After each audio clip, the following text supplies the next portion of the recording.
Welcome back. House Speaker Kevin McCarthy says he supports the resolutions to expunge Donald Trump's impeachments. Congresswomen Elise Stefanik and Marjorie Taylor Greene introduced the measures last week. Trump, of course, was impeached not once, but twice during his time in office. The first was in 2019 attempt to shake down Ukraine for political dirt on Joe Biden. Trump was then impeached again in 2021 for his actions ahead of and on January 6th and the insurrection. McCarthy told NBC News that Trump should never have been impeached, citing the Durham report, which raised questions about the FBI's investigation into the Trump campaign's ties with Russia. Take a listen.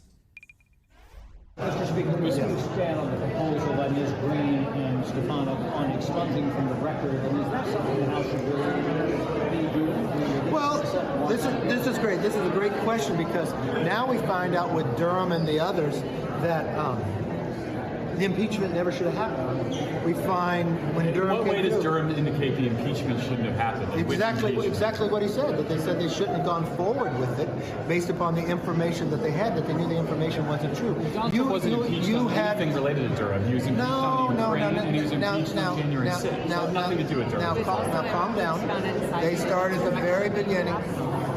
Okay, are you done asking questions so I can answer? Because you're asking, he asked the question, you both interrupted on that basis. So I'll answer all your questions all the time, but don't interrupt me when I'm answering, okay? Is that a fair way to principle that we can deal with each other? Okay. So, when you find out what they moved impeachment to intent. They accused the President, Trump, at the very beginning of Russia collusion. You found from every action of what they've taken, especially Adam Schiff lying to the American public, I think it is appropriate just to let that before. And you should expunge it because it never should have gone.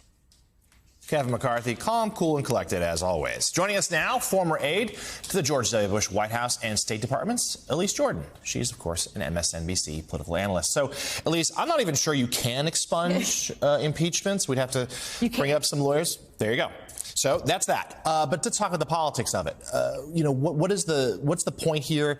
And is this going to win the Republican Party a single independent vote next year? I mean, of course not. It won't win a single independent vote, but that's not who they are pandering to. They're pandering to an audience of one, Donald Trump, and then two, to the Republican primary electorate. And it's unfortunate there are so many things and so many problems that GOP policymakers in the House could address. But instead, they're wasting time on just this. It's just a show. It's just a farce, and it's stupid and a complete waste of time. Yeah, it's hard to imagine this going much beyond a headline or two here. But it does, to your point, show just the tightness still, the grip that Trump has on this party. And we looked at some poll numbers a little earlier on the show that since the second indictment, this one, the federal indictment, his popularity among Republicans has only gone up. His lead over DeSantis has only grown.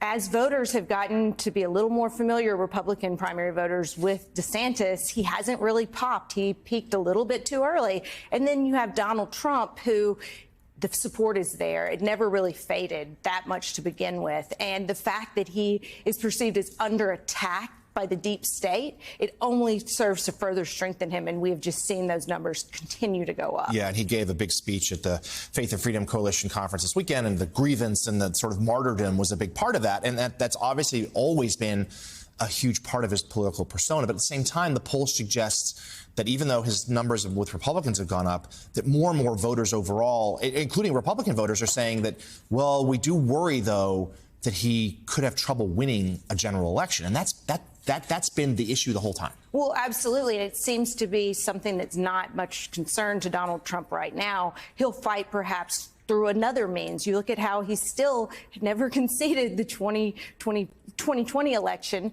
He very well could just make this scorched earth and just make this all about sowing distrust among the electorate about the validity of any election result and depress vote turnout. There's a lot that could be done. File so many lawsuits that it just overheats the tenor so much that you look at Republican voters who are already distrusting the system because of what Donald Trump has purported over these last couple of years, they really aren't going to trust the system if he goes fully scorched earth. So the poll suggests that he and President Biden are in a tight race. Biden's slightly above in a potential general election matchup. The White House is trying to do something pretty clear here, subtle but clear, and they're just kind of keeping their head down. The president, they've announced a week's worth of economic events, including a major speech in Chicago on Wednesday.